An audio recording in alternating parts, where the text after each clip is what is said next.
Mr. Speaker, are evil people. They demanded that I be in opening government, split up my team into two different positions, and gave me an absolutely crazy topic to propose. Nevertheless, we have some pretty good ideas as to how this debate should progress. So you got some mind that doesn't like me. Mr. Speaker, today's debate is about something very, very important and something that relates to each and every single individual in this audience. If your moms had decided to abort you, maybe the world would have been a better place. But there will be a lot less people in this audience. Asif definitely wouldn't have been here. We say here, Mr. Speaker, that in this circumstance, we are going to argue that this debate should be limited to the idea of a marriage and where there is a valid and subsisting marriage between two individuals. This is not about the bad boy that you met on a one-night stand in a nightclub somewhere in France, where when you get pregnant, he decides to hike out into Switzerland and disappear from you. This is about two people, Mr. Speaker, that have decided to put their lives together and to raise a family.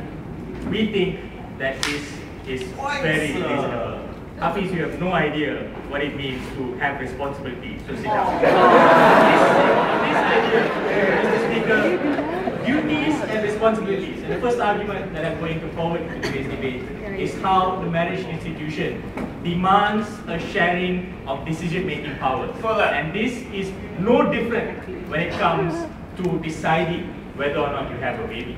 We think, Mr. Speaker, that considering the shared responsibility of a marriage, you share so many things. You don't share underwear, yes, but you do share your finances, you do share your responsibilities, and you are equally liable when your children are or don't turn out as well as they should be. You are equally responsible when your children don't turn out the way it should be. The mother and father, Mr. Speaker, bear the responsibility of raising this child, and therefore, as an extrapolation of logic, the mother and the father, in this case, Mr. Speaker, should then be able to decide whether or not they have a baby.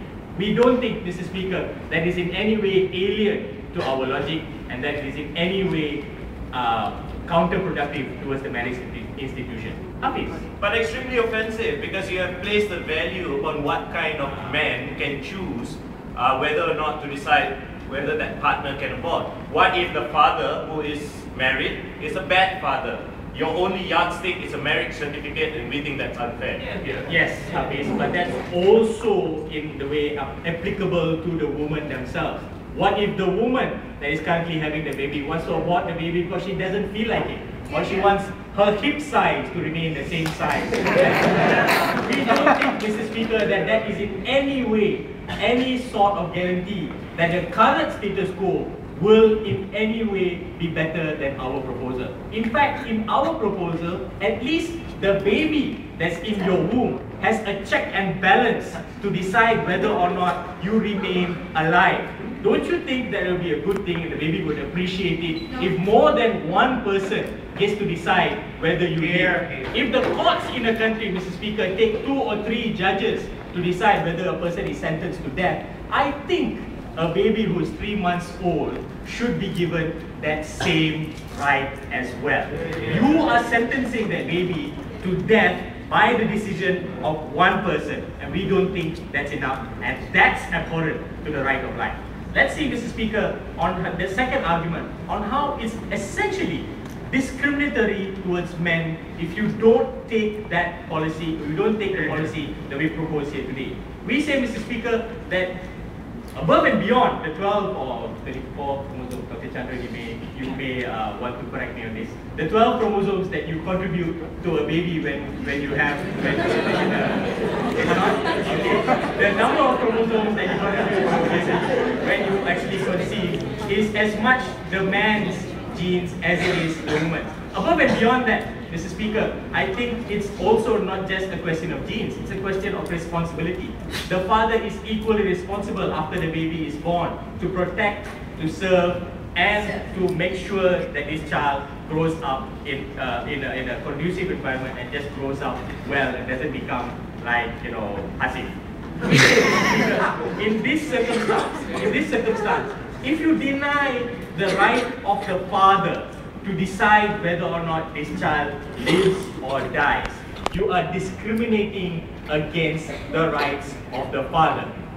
This idea of the autonomy of a woman's body can be a total fallacy, because autonomy and rights is only given when you have the requisite responsibility to deal with the child when the child is born. When we say in a marriage institution, this responsibility is shared. It is not the sole responsibility of the mother, it is neither the sole responsibility of the father. So therefore, the right to decide whether or not this child is born is laid upon these two individuals. And we say that if you deny essentially that this person who is in that womb is also an extension of the father, you are putting the autonomy of a mother above that of the rights of a father, an extension of the father's existence. We don't think, Mr. Speaker, that is in any way conducive towards the rights of the father. We don't think that it's in any way a responsible policy to have, considering that the father also bears with the consequences of a born baby or an unborn baby. Let's deal with the third argument, Mr. Speaker, on how fathers are just as emotionally and psychologically involved in the child as the mother is. We don't think, Mr. Speaker, that the assumption that the father, and the stereotype, as we say, the father as a distant, financially supportive figure who gives you allowance every month and then just doesn't bother about what you do for the rest of your life, should remain standing. The father is as psychologically involved in an abortion as the mother is. And we don't think that this female chauvinistic policy, Mr. Speaker, should remain in this house, considering that we have sensitive new age guys coming into the floor and getting married as well. Thank you very much.